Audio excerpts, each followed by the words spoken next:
Fil-konferenza tal-ahbarijiet immedjatament wara l-vot fuq il-mozzjoni ta' fiduċja, il-Prim Ministru Lawrence Gonzi sejjaħ l-instabilità f'dan il-Gvern immexxi minnu bħala kapitlu magħluq. Dak kapitolu magħluq issa nħarsu l-quddiem. Għal din il-konferenza ma kienx hemm preżenti d-deputat Franco De Bono. Hekk kif il-Prim Ministru lesta mill-konferenza tal-ahbarijiet l-ebda ġurnalist ma tħalla jagħmel mistoqsijiet. Mistoqsijiet, Prim Ministru. Dejquk l-kondizzjonijiet li jagħmilek Franco De Bono? Il-ġurnalisti kollha provaw jagħmlu l-mistoqsijiet tagħhom lill-Prim Ministru hekk kif ħareġ mill-bini tal-Parlament. Il-partitarji nazzjonalisti wrew atteġġjamenti ostili lejn il-kap tal-Oppożizzjoni u lejn il-Grupp Parlamentari Laburista.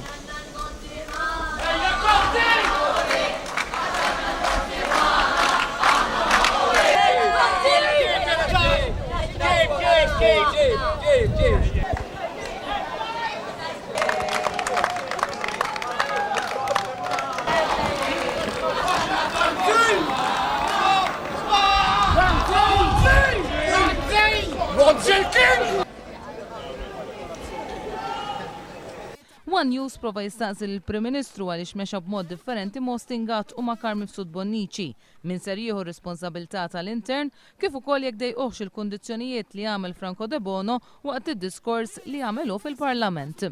One News ipprova jistaqsi wkoll il-Prim Ministru jekk iħoss li għandu gvern stabbli fid-dawl tal-fatt li sitt xhur ilu kien diġà tieħed vot ta' fiduċja fil-Gvern. Dawn il-mistoqsijiet koll iżda baqgħu bla tweġibiet għaliex il-Prim Ministru għażel li jkompli mal-partitarji nazzjonalisti.